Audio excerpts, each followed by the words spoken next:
This Labor Day, say goodbye to spills, stains, and overpriced furniture with WashableSofas.com, featuring Anabay, the only machine washable sofa inside and out, where designer quality meets budget-friendly pricing. Sofas start at just $6.99, making it the perfect time to upgrade your space. Anabay's pet-friendly, stain-resistant, and interchangeable slipcovers are made with high-performance fabric built for real life. You'll love the cloud-like comfort of hypoallergenic, high-resilience foam that never needs fluffing, and a durable steel frame that stands the test of time. With modular pieces, you can rearrange anytime. It's a sofa that adapts to your life. Now through Labor Day, get up to 60% off site-wide at WashableSofas.com. Every order comes with a 30-day satisfaction guarantee. If you're not in love, send it back for a full refund. No return shipping, no restocking fees, every penny back. Shop now at WashableSofas.com. Offers are subject to change and certain restrictions may apply. It's KFI AM 640, and you're listening to The Conway Show on demand on the iHeartRadio app. KFI AM at 640, it is The Conway Show, and the circus continues. Yep, here in Los Angeles, we are the center of attention for the entire world. They're all looking at us, and man, do we put on a circus. We put on a circus. Man, we're better than Circus Vargas or Ringling Brothers. Man, when we entertain the world, we knock it out. One of my oldest friends at LAPD is joining us, the king of all detectives, the chief of all detectives, Alan Hamilton. How are you, sir? Yeah, you have that button right there. I think it's on. How are you, bub? I'm doing good. How are you today? Man, you look great for a guy who's been through war. Well, I wouldn't quite call it war, but yeah. Hell, how about that? Yeah, I mean, it's been busy. It's been busy these last few days, unfortunately. All right, so a chief, what's your exact title? Chief of all detectives? Yeah, so I'm the chief of detectives. Woo! I head the detective bureau, and we are responsible for investigations citywide. Okay, and how's it going downtown? I heard from Jimmy Kimmel and Maxine Waters that there's nothing to see, there's no violence, there's nothing going on. Yeah. Are you seeing a different picture down there? They may have missed a few of the things that are going on. Is that right? Fortunately, we have been able to keep a lot of the activity contained to the downtown area. Unfortunately, there's been a lot of damage down there. Right. And what is it, mostly graffiti? It's a combination between graffiti and broken windows. Okay. And of course, as you well know, some of those windows are extremely expensive for a business owner. Yeah. And then there's been some other damage. There has been some fire damage, unfortunately, fireworks damage. So we're seeing some of that being repaired, replaced, painted over. We're seeing some of that work being done.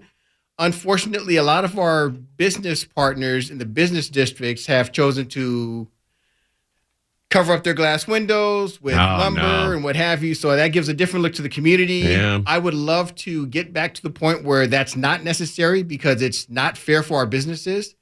I'm a big supporter of business in this city. We need more revenue in this city, clearly. That's right, yeah. And we have to be good partners to the business community. So I'm hoping that we'll be able to get back to a semblance of control here and get those boards down, get business going again in the downtown area, and support our business partners. I've seen, I've never seen this before, where people bring hammers with them, and then they break up the sidewalk and throw it at you guys. Yeah, that's not actually really new. Okay. There are a lot of different ways to get projectiles to throw at law enforcement. We've seen a bunch of different methods over the years being used. There's been stories of people having, rocks and bricks and things delivered.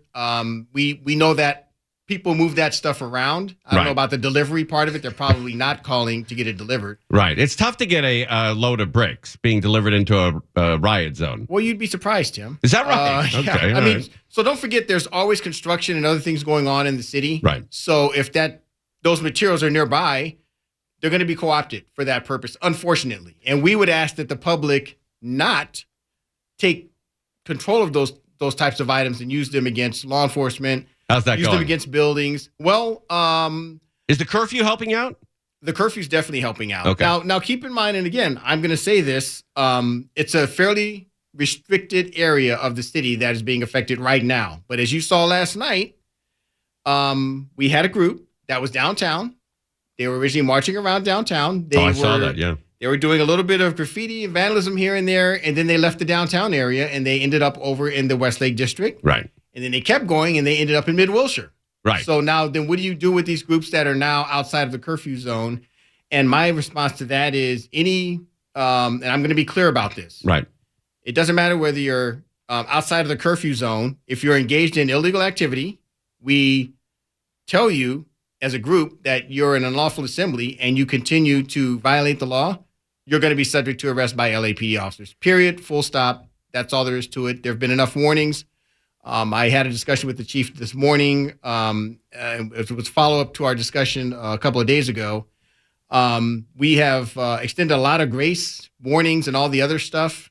And I think we've run to the end of the warning. A tremendous amount of patience for, over and over, hours after days, telling people to stop doing this. But yes, and again, there's no limit to First Amendment speech. You can, and if you're doing it in the correct time, place, and manner, you can come out here and we will actually facilitate your First Amendment right to say what you want to say, whether we agree with it or not. That's inconsequential. What we will not tolerate any longer is the destruction of this city. Right. So we've offered a lot of warnings. We've given a lot of grace. We've given a lot of breaks, and that's coming to a close. We're at the point now where, in order to take back control of, especially the downtown area, we're going to have to insist that people follow the law, or we're going to take effective, immediate action. Alan Hamilton is with us. He's the chief of all detectives for LAPD. It must be wearing on the men and women who are on the street to be yelled at for 12 hours, Nazi, racist comments, baby killers, all that crap that they yell at them for 12 hours. And then they got to go home and sort of decompress. It's got to, after 4, 5, 6 days of that. Look, if I came into work every day for 12 hours and somebody yelled at me for 12 hours every single day, I wouldn't come back anymore.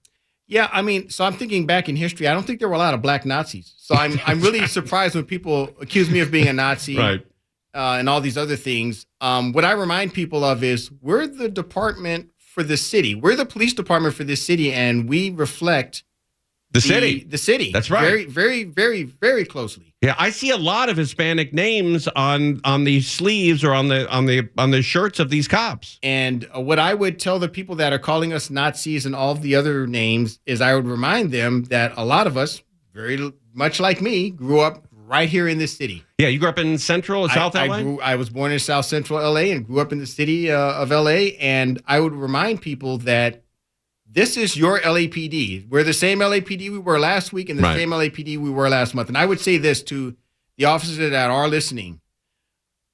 We support you 100%, and we're doing everything we can from the command staff level to support this department. The chief, Chief McDonald I don't think he slept in a week. We have discussed this, and I would ask the public to do the following. When you see law enforcement out here working to keep your community safe, I would ask that you thank them directly. Good for you. To their face. That's and right. Tell them that you appreciate all the hard work they're doing. We need more of that. We certainly appreciate all the hard work that our office, and it's not the people at our level. It is the officers that are working at the street level that matter. And they're doing yeoman's work. We're still doing the fire stuff. Yeah. Oh, and we're still doing all the regular police stuff too, Tim. Oh, my God. And it's unbelievable. These on men a and short women, staff. A short staff. And these men and women are doing a phenomenal job with the resources that they have. That's right. Okay, we got to take a break. Can you stay with us? Absolutely. All right, chief of all detectives in the world, Alan or LAPD, I guess. Yeah. Alan Hamilton is with us, and we will continue on Ask when we come back. Is the National Guard and the Marines, is that going to help us or hurt us when they're all eventually deployed here on the streets of LA? You're listening to Tim Conway Jr. on demand from KFI AM 640. Alan Hamilton is with us, the chief of detectives for LAPD. How many years you been on already? 35 years. 35 years. Just getting started. Oh, man. You must be one of the last members of your class to be on the force. I am, yeah. So class of what, 77? Yeah. No, class of February of 1990. There are a handful of us left, a few reserves, and we've got a few full-timers still around. Okay. And we're gonna be calling it quits and hanging up the belt here pretty soon. Are you in the drop program? I am in the drop program. Go 5 years and that's a wrap. I'm 2 years into the 5 years. All right, so 3 more. You've got me for 3 more years, Tim. Can you stay after that? Only as a reserve. Okay. Yeah. All right. All right. Let's go through this here. You think the National Guard and the I believe they're going to pull Navy ships into the downtown LA or Marines. Is that going to be good for LA or bad for LA? Yeah, I mean, so they're coming. They're actually coming here to help with the federal government's role. They're not going to really be working on anything with municipal policing. Okay. So what we're going to see is we're going to see the National Guard and the Marines working closely with our federal partners, and they're going to be working on federal issues. So there's not going to be any military component with municipal policing in the city of Los Angeles at all. Right. Just to be clear. I've seen the other cities that are experiencing some of this unrest, and I can't believe how patient you guys are compared to some of these other cities. I mean, these other cities, I see clear, outside the spectrum of what LAPD is allowed to do to people. Well, I will say that we have been very patient up to this point, but I think we're kind of coming down kind of to the end on that part. There's no mystery as to what's going on now. Right. I think the mystery's been resolved. Some of the things that are going on in other cities, that's not necessarily the way we police here in Los Angeles. I know there's been... You must raise your eyebrows when you see some of this stuff. Oh, well, we certainly raise our eyebrows. We look at some of the things and we're like, yeah, we don't do that. We haven't done that for decades, as a matter of fact. Right, coming out of Oklahoma, Houston, some of these other cities. Well, even some of the larger cities, New York, Chicago, Houston. Oh, yeah, right, yeah. They're taking a different stance than we are here. New York is stepping to you real quick this time. Yeah, so I think the posture in New York is going to be very much a posture of we are going to facilitate. They're very good at facilitating First Amendment speech in New York. Very experienced with that with the United Nations and everything else they have there. But I think at the same time, most of these municipalities, especially the large cities, are very worried about things getting out of hand quickly. Yeah, absolutely. So you have to consider, how much damage are we willing to absorb in this city, and can we control it if it goes widespread? I have a friend of my daughter's is on the mounted team. Are you familiar with any of the mounted guys? I'm very familiar with the mounted unit. All right. Yes. The mounted unit, Officer Daniel, great guy. Yeah. His wife is LAPD as well. Mm-hmm. But, man, they took a direct hit with one of their horses, and that could have been a really bad scene. Yeah. So I just, those are my friends. Yeah. You cannot throw Molotov cocktails at law enforcement officers, horses. Right. I think a lot of our officers saw that assault, and that was, just to be clear, that was a direct assault with a Molotov cocktail on our mounted officers. So, just to be clear to the community, we're not going to tolerate that ever. Did they get the guy that did it? So we have a number of people in custody that were involved in that. That is not going to work. Right. Those are my friends. We are not going to tolerate that type of activity. You saw instances where other people had industrial grade fireworks. So now I'm talking about the fireworks that you shoot way up in the sky, right? And they're beautiful and they're great. So I can tell you, having worked to guard our headquarters for the last few nights, they were literally firing those directly at us. When I say directly, I mean they land at your feet and then they explode. So that also does not work for us. Right. You're going to injure a lot of people when you fire those. And then, it's bad enough for the officers, and we have all kinds of gear on. We have helmets and all the other stuff. Some of that stuff is hitting civilians that are uninvolved. Yeah. And that's not going to work for us. You can seriously injure and kill people with those fireworks. This Saturday looks to be a big day. Yes, we're anticipating that there are going to be a number of activities around the city of Los Angeles, and we will be ready. And it's Trump's birthday, and people are going to get out there. I think there are a number of different activities planned throughout the county. Certainly here within the city, we know that there are a number of them, certainly in the downtown area. And your Los Angeles Police Department has been planning for this for the last couple of weeks, and we will be ready. And it's also the 250th anniversary of the U.S. Army. Of the U.S. Army, that is correct. Yeah. A shout out to Third Group, my son. Oh, is that right? Yeah, our youngest is U.S. Army. Third really? Group Special That's Forces. Great, man. Yeah. Look at you, your whole family constantly giving back, Yeah. That is great. Absolutely. I imagine also there are a lot of guys currently on LAPD who have experience in the armed services. Yes, we value our link to veterans in the military on this department. We are a very military-friendly department, and we have people literally that have already been called up for this call-out that are LAPD officers that have to fulfill their military obligation. So now they've been called up, and they are out doing that job. And unfortunately, those dozen or so officers are not available to us. I was at when they dedicated the roll call room in Topanga for Josh Collins. He was the officer that was he was on the bomb squad, and he was killed over in Afghanistan. And I met his mom and dad. Beautiful, beautiful people. Yeah, he was an EOD tech out, protecting and serving for this country. Yeah. Unfortunately, he lost his life. Just like R.J. Cottle, another LAPD officer who was serving, lost his life serving for this country. We have a long, storied history of working with the military very closely. We value them as partners. We're not involved and engaged with them on this particular go-round, but we value that relationship, and we hold it very dear and close to our hearts. Are you working the streets tonight? I work in the streets every night, Tim. Okay. I'll be out there again at our police headquarters facility, or I will be over at our emergency operations center. I'll be working that overnight. You are? What are days. your hours tonight? 6 to... I pretty much work 24 hours a day when these things, because we have meetings in the morning. This morning, I had the pleasure and I attended with the chief this morning's police orientation preparation program graduation, where we graduated 51 people from the program. What a time to graduate, huh? Well, it's a program where you can get your Associate of Arts degree in criminal justice and go on to a career either in law enforcement or the military or some other things. So we had another graduation. That program is growing. It's linked to our Police Academy magnet schools, which maintains a 99% graduation rate in the LA Unified School District. Wow. That's Outstanding future. We were the opposite in our house. We had a 1%. So. Well, someone's got to take care of the 1%. Right. That's right. Buddy, I really appreciate coming in. Stay safe out there. And I hope that everybody comes out, the protesters and all the cops and everybody unscathed. But it's going to be a crazy night. Quick shout out. Really quick. Sure.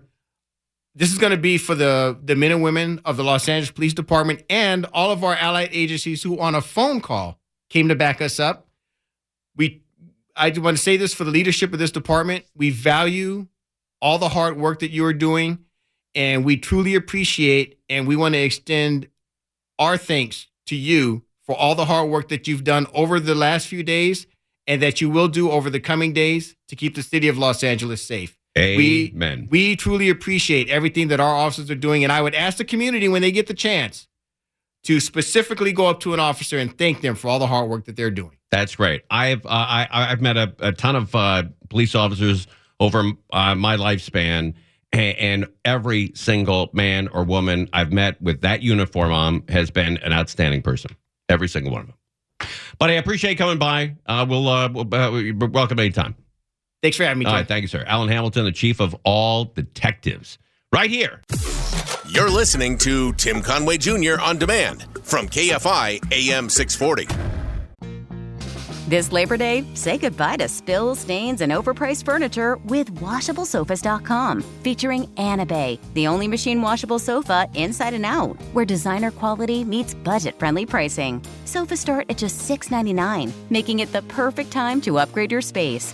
Anabay's pet-friendly, stain-resistant, and interchangeable slipcovers are made with high-performance fabric built for real life. You'll love the cloud-like comfort of hypoallergenic, high-resilience foam that never needs fluffing, and a durable steel frame that stands the test of time. With modular pieces, you can rearrange anytime. It's a sofa that adapts to your life. Now through Labor Day, get up to 60% off site-wide at WashableSofas.com. Every order comes with a 30-day satisfaction guarantee. If you're not in love, send it back for a full refund. No return shipping, no restocking fees, every penny back. Shop now at WashableSofas.com. Offers are subject to change and certain restrictions may apply. Monks, you got Monks, we got Monks. How you, bub? Buenas tardes. Always good to be with you, Tim. Michael Monks, the head reporter here, the senior reporter here. Managing editor. Okay. Of KFI News. And I thought, okay, there's no way that LA can get crazier. And then I was euchred. Sometimes in the news business, we come at this from a selfish perspective. Like, maybe it'll be a little calmer today and we can get caught up on some stuff, and maybe the stories we're telling about the protest won't be as absurd. The curfews appear to have quelled a lot of the craziness that was taking place, and then a day like today rolls around and you're drinking out of the news fire hose again. Unbelievable. So Senator Alex Padilla. Yeah, what happened? I'll just tell you this. Secretary Noem is in town. Right. And she was accompanying some of the federal immigration agents around for their raids this morning. Does she have security, personal security? Oh, yeah.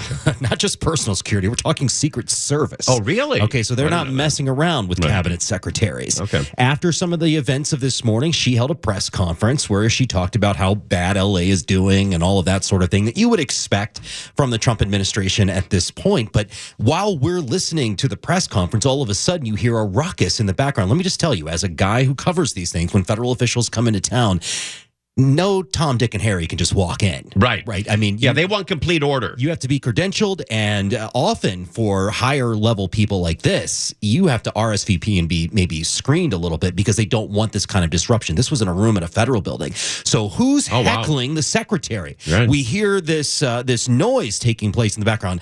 In fact, let's hear a little bit of how it went down. Here we go. City. So I want to say thank you to every single person that has been able to do this. Also, I want to talk specifically to the rioters and to the politicians in Los Angeles.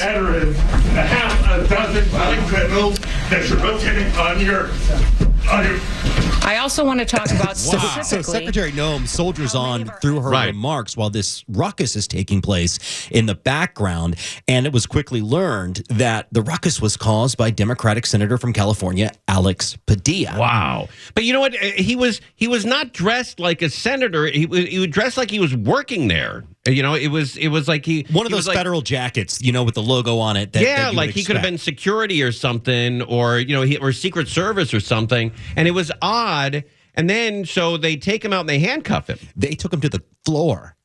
Wrestled him to the floor. Yeah. Put him in cuffs.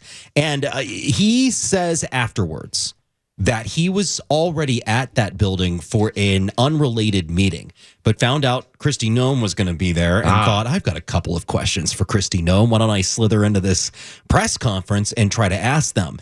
But he disrupted the meeting. Now, you're hearing from both political aisles. Oh, yeah. Both sides of the buddy, aisle. I watched it today. I watched it on Fox. I watched it on MSNBC, and it's two different events. Well, that's the world we live in. Two different worlds. I love that. I love the fact that it's two different events. So I want to play for you some general remarks that Kristi Noem made about the ICE enforcement here, basically that they're going to continue regardless of what local officials are calling for. Then she'll react to Senator Padilla's action today, and then you will hear from an emotional Alex Padilla at the end of this. The Department of Homeland Security and the officers and the agencies and the departments and the military people that are working on this operation will continue to sustain and increase our operations in this city. We are not going away. It's not acceptable. If you assault a law enforcement officer, we are going to come after you and we are going to arrest you, prosecute you, and put you away. I don't even know the senator. He did not request a meeting with me or to speak with me. So when I leave here, I'll have a conversation with him and visit and find out really what his concerns were. I think everybody in America would agree that that wasn't appropriate. If this is how this administration responds to a senator with a question, if this is how the Department of Homeland Security responds to a senator with a question, you can only imagine what they're doing to farm workers, oh my God, to day laborers out in the Los Angeles community and throughout California and throughout the country. Wow. I saw that, but I didn't, just listening to it, not watching it, I didn't realize how emotional he got over this. He's just a kid from Pacoima. Woo! Man, oh man. So apparently he and the secretary did have a chance to talk for about 10 to 15 minutes, according to our partners at ABC News, that they did talk. Now, I don't know what the nature of that conversation was or what the results of that was. I think the key takeaway here, of course, that event became very talkable, something that we can talk about and want to talk about, and it shows the heightened emotions in this debate. But the key takeaway is what Kristi Noem said at the top of that soundbite, which is ICE enforcement efforts are not just going to remain here. They will be increasing here. Wow. And so for those of us who keep asking, how does this whole situation on the ground in LA end? Well, it can't end. Not soon. and this weekend is Donald Trump's birthday on Saturday. People want to get out and protest that. It's the 250th anniversary of the Army. There's going to be celebrations going on all over the country. And it's the first, well, not the first, but it's the day off that people can get and go down there without the curfew, because the curfew expires probably at 6 a.m. if they extend it to tomorrow night. I think Saturday in downtown LA is going to be huge. I'll note this as someone who kind of follows what the activists online have to say, regardless of what their ideology is. Right. The leftist type protesters, the really elite ones that love to come down to these things and engage with the police, right, and maybe even engage violently with the police, there is maybe no one they hate more than Democrats. Oh, is that and that's right? true. Like, I mean, leftists and Democrats are often conflated for partisan reasons, but these types of activists hate Democrats. So they hate this No Kings protest that's coming, because that's more of your run-of-the-mill liberal. Okay. A lot of white ladies with Starbucks hanging out to talk about how much they don't like the president. That's not their style. Right, and they're going to F up their violence. Exactly. They're going to take a little bit of attention away. So I wouldn't expect the No Kings people to engage in any protest violence, but what happens later, I don't know. The mayor said today that this curfew could be extended for a few more days. Okay. And by the way, if the Kings keep playing, the LA Kings keep playing the way they played against Edmonton for the last 4 years, I'm going down to the No Kings protest as well. Put a billboard up. That's exactly right. But I appreciate you coming in. Always a pleasure. Michael Monk, Saturday night, 7 to 9 p.m. right here on KFI. I think Saturday night's going to be hot. It's going to be hot. So hot, they're bringing me back in for Sunday afternoon also, so I'll be on at least from 2 to 4. Okay. I think I'm doing noon to 2 on Saturday. On the weekend? Is that overtime for you? Old school. Well, we're negotiating. You're listening to Tim Conway Jr. on demand from KFI AM 640.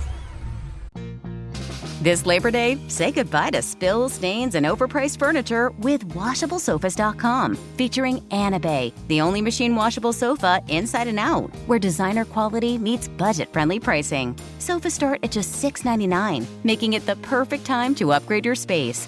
Anabay's pet-friendly, stain-resistant, and interchangeable slipcovers are made with high-performance fabric built for real life. You'll love the cloud-like comfort of hypoallergenic, high-resilience foam that never needs fluffing, and a durable steel frame that stands the test of time. With modular pieces, you can rearrange anytime. It's a sofa that adapts to your life. Now through Labor Day, get up to 60% off site-wide at WashableSofas.com. Every order comes with a 30-day satisfaction guarantee. If you're not in love, send it back for a full refund. No return shipping, no restocking fees, every penny back. Shop now at WashableSofas.com. Offers are subject to change and certain restrictions may apply. All right. Saturday is going to be a huge day in downtown Los Angeles. We have the Not a King protest going on. There's a couple of different titles for that. Then we also have Saturday is the day off for a lot of people. You can slide down and enjoy yourself at downtown LA. It's the 250th anniversary of the Army. So there's going to be celebrations all over the place. And then we have the mayhem, the craziness that's going to go on in downtown Los Angeles, the way it's been going on for 7 days now. Well, tomorrow, I guess, will be the official 7th day. Tomorrow will be 1 week. 1 week that we've been doing this. And it doesn't look like it's getting any better. It looks like the curfew is working at night, and it looks like there's not as much mayhem, but I see a lot of anger out there. And just tooling around, just buzzing around the city and talking to people. There is a lot of anger out there. And it's not the typical anger. It's sort of the next level. And you can see it in people's faces. You can feel it on the streets and on the highways, on the freeways. There's a vibe out there. People don't know what to do. People are scared. People are thinking of moving out of L.A., and then we've got the World Cup coming in. We've got the Olympics coming in. I imagine that the Olympics is sniffing around other cities. And I bet the World Cup is as well. Because we're not ready for it as a city. We can't get along as a city. And so it goes. And this Saturday is going to be a big day. I think I'm coming in noon to 2 on Saturday. Crozier, were you working on Saturday? You coming in? Sunday, noon to 6. Noon to 6. Wow. What about you, Stefus? You coming in on a Sunday or Saturday? As far as I know. Yeah, you are. You are now. What about you? Hey, Bellio, how about you laughing? What time you coming in? Thanks, though. Yeah, you're Thanks coming for in. asking. Angel, you working on Saturday or Sunday? Oh, this Saturday? Yeah. No, like in 19 Saturdays from now? Yeah, I am in Just 19 an arbitrary Saturdays. Saturday, like in November? But not this Saturday. In 19 Saturdays, yes. Okay. All right. There is some other news going on, though, around the world. And we'd like to certainly cover it for you. Because it's not all about the craziness in downtown LA. There are some other things to worry about. Like this one. Another thing that can wipe you out. They're called needle ants. Have you heard about these little suckers? New sightings of a potentially deadly invasive species as the Asian needle ant spreads across the U.S. The stinging ant has been spotted in at least 17 states. Here we go. Another thing that can wipe you out. The insects now creeping their way into Texas for the first time ever. Wildlife officials are warning of an increase in allergic reaction to the ants. Their painful sting, which can pierce through clothing, contains venom that can trigger anaphylaxis, a life-threatening reaction that causes swelling of the tongue and throat, difficulty breathing, and weak or rapid heart rate. At least 3 people... You know what? Let me back up here. Trigger anaphylaxis, a life-threatening reaction that causes swelling of the tongue and throat. Okay. It cause swelling of what? Tongue and throat. The tongue and throat. Okay. But if these Asian needle ants were causing the inflammation or the swelling of lips, they'd be standing room only in Hollywood. Hey, you got some of those Asian needle ants? Yeah, I want to put them on my lips. See if I can get those cranked up a little bit here. Tongue and throat. But it's just tongue and throat. Someone will probably, gather a bunch of these needle ants and make some kind of a lipstick or something that has their venom in it, and it'll just plump everything out. Oh, Angel, I wish you didn't say it on the air. That's a great idea. We could have made some money. Oh, man. Could have made some cash. Oh, Bob, that's going to happen. That's definitely going to happen. Difficulty breathing and weak or rapid heart rate. At least 3 people in Georgia wound up in the hospital last year after getting stung by needle ants. It comes as Joro spiders have become an unexpected part of life in Georgia. What? It comes as Joro spider. It's a Joro spider. Joro spiders have become an unexpected part of life in Georgia. Native to East Asia, the colorful arachnids the size of a human hand first showed up in the state about How about that? You have a spider inside your house the size of a hand. They look like a nightmare. I just looked it up. Nightmare fuel. Oh, that's great. Native to East Asia, the colorful arachnids the size of a human hand first showed up in the state about a decade ago and have since spread rapidly across the southeast. Oh, great.